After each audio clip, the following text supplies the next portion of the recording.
building our personality. O possible, we can build our perfect personalities sa atubangan sa Ginoo. Ang word sa Ginoo dili di ay basta-basta nga igo lang nato siya nga madungog unya wala na.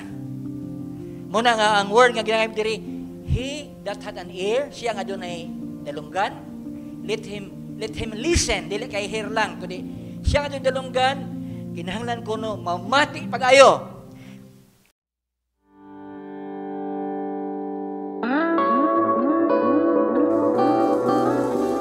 I know thy works, and thy labor, and thy patience, and how thou canst not bear them which are evil. And thou hast tried them which say they are apostles, and are not, and hast found them liars.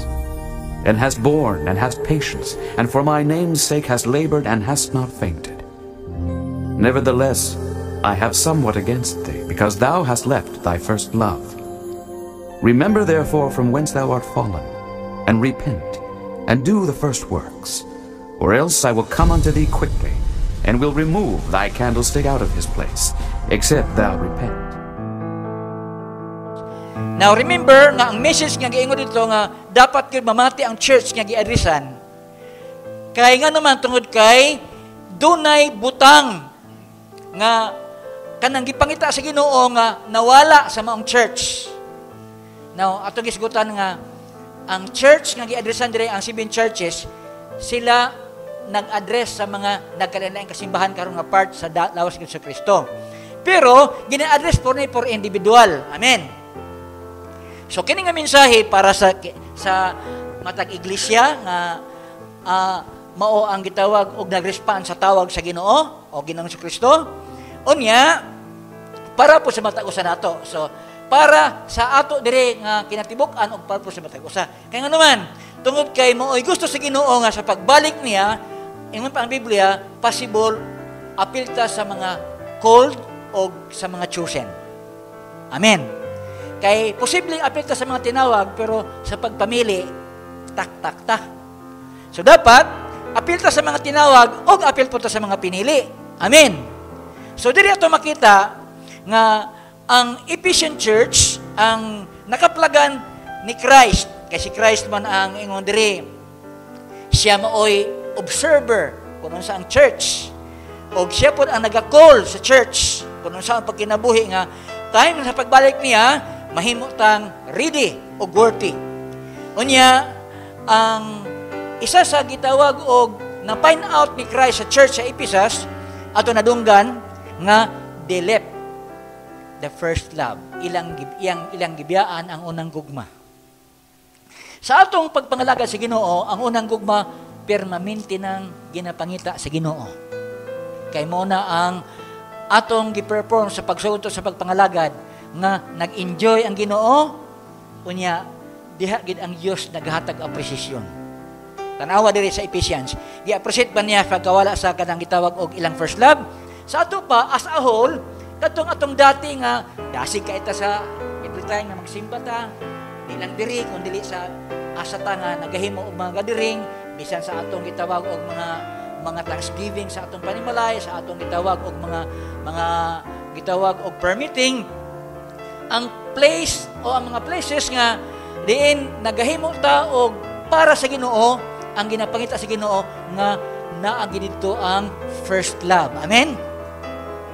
Kunya ang ato pong private, kung ingon ta nga ang first love sa simbahan ra na, kay sa simbahan kinahanglan naagyud ta kada Domingo, dili ta mo absent, kada Domingo possible makita nga sa nagapaingon ta diri, grabe ang atong gitawag og kanang kadasig, no, lipay na po ta kay ting simba na po, dili kay magmuro ta o mag-uol ta kay ting simba na po, dili ang ato perminti na ata sa atong first love nga malipay na po ta kay magsimba na po ta og ma-meet na po tong presence sa Ginoo. Amen. So mo na atong gi-work out sa atong first love, sa first nato nga pag-start sa Ginoo. Unya, igsuon sa madugay ato makita nga adunay mga churches nga wala na ng excitement. No? Mura na lang og matug simbahan, mura lang yung nga murag adto na lang ko kay wa naman ko laing adtuan, mura na lang og ang Ginoo kuan na lang ba? Asa mo ko aturon? Kabulog ang simbahan ron, no? Di ba? Doon lang. So ato pa di ay, ang atong gitawag og love sa atong first na pagpangalagad, first na to, pagsugod nato sa Ginoo, mao to ang kanunay pangita sa Ginoo nga dili gito siya dapat mawala. But sorry to say nga nawala ni sa kadaghanang mga churches. Pero we hope nga sa ato diri kung nahimo man ning gitawag og na ka-insert ni nga klaseng attitude, klaseng nga performance, ato ni igsuon possible ma-remove. Kay ingon pa diri gina-check gid-idea sa spirit si Ginoo. So, klaro to no, ingon diri nga ang word sa every church, I knew you or I knew you. Nahibalo ko sa imo. I knew you, past tense. Sa ato pa di ay since sa atong pag-start, kita diri sa astibuok o matag sa toa, ang tagsa-tagsa sa ato, wala gabulag ang obserbasyon sa Ginoo. Amen. Agree mo? Ang obserbasyon sa Ginoo, wala nagabulag sa ato. Ako, makayon ko nga, si Christ as a teacher, dili lang siya matawag og teacher na matawag na to og kanang gitawag og ordinary, kundi dapat lang gitawag siya gitawag og great teacher or the greatest teacher. Ngano man, tungod kay ang iyang observation as a whole, iyang ginahimo o ang iyang observation as an individual ginahimo po niya. Amen. Amen. So, buot pasabot, huwag kita ilusot, ani. Dili ko kalusot, dili ko pag-abot sa Ginoo, ang atong kinatibuk-an na pagkatao, i-reveal sa Ginoo sa time nga mga tumata siyang judgment. Walay manikitabag og walay asong makumkum og walay tinago nga di mapadayag og ino pa sa Biblia nga there's no secret nga dili sa Ginoo niya ipadayag og wala po'y gitawag aso nga mapugnan mo kuan gina siya mangita gina siya kuan nga mo out siya. Sa ato pa sa matag usa sa ato niya muhatag gyud ta og ato nga account ngadto sa Ginoo. Amen. Mga ang ako perminti ko na nga bahala na og gamay ra ta diri basta kay tanan lang ta mo langit. Amen. Nya daghan ta kaayo. Uy, gwapo kay dito sa kuan kay pila sa ka-service sa kanang anang ubang mga churches sa city. Gwapo ba nang pila ka-service o gwapo ba nang daghan? Pero siguro lang po nga sa ilahang kadaghan ang tanan sigurado nga sa pagbalik sa Ginoo tanan po sila worthy o tanan po sila sigurado nga makaadto ngadto sa gipromise sa Ginoo nga langit. Amen. So sa ato atong siguroon nga bahala gamay ra ta basta kay pagbalik sa Ginoo tanan gyud ta wagi sa mabilin. Amen.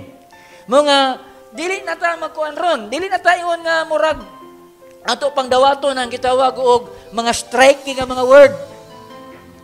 Kinahanglan ang mga word nga striking, malipay ta. Salamat kay giprangkahan ko sa Ginoo.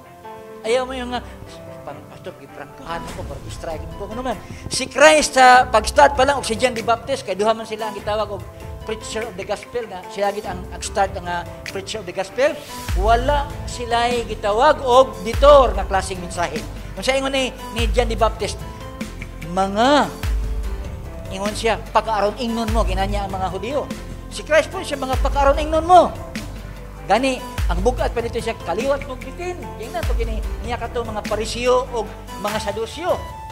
Katong mga sigurag pamantay sa iyahang pagwali o sa iyahang mga gitawag o mga lihok. Kung sa ilahan ingon niya dito, gidiritso ginya dito ang mensahe. Sa ato, gani karon dili kayo prangka. Pero, ang Biblia nagaingon nga, it should be nga ang pulong sa Ginoo direct to the point gyud unta ni. Amen. Amen.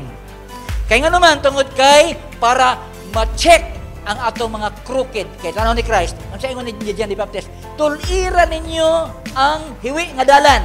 O ino pa siya, patagan ninyo ang gansang-gansangon nga dalan kay muagi ang Ginoo. Sa ato pa daigsuon kung nasabtan nyo to nga ang word crooked nga dalan o ang batsihonon kanang gansang-gansangon nga dalan, nagpasabot na dili gusto ang Ginoo sa atong kinabuhi nga dili straight. But pasabot na dili gitawag og kanang naa kita sa holy o righteous nga kinabuhi. Nga ikaduha, dili gusto ang Ginoo og libaong. Kanang masakay kag motor nya ang driver itutuyo ang pag-agi sa kanang batsi. Ngayon kang di na jud ko masakay kag driver ato. Gusto na to kanang gitawag og simentado, kanang og mahimo kanang ang dagang sakyanan dili bitaw tagtag. Sa atong kinabuhi po, di good po sa Ginoo ang tagtag ang klaseng kinabuhi. Batsihonon ang kinabuhi. Gusto sa Ginoo kanang gitawag plain. Amen? Kanang gitawag og paglakaw sa Ginoo. Kuang kay siya kakomportable kay siya sa atong kinabuhi. Ano man? Ang atong kinabuhi man diri man naga come and go. Naga gitawag og gabisita og diri naga reside ang atong Ginoo. Amen?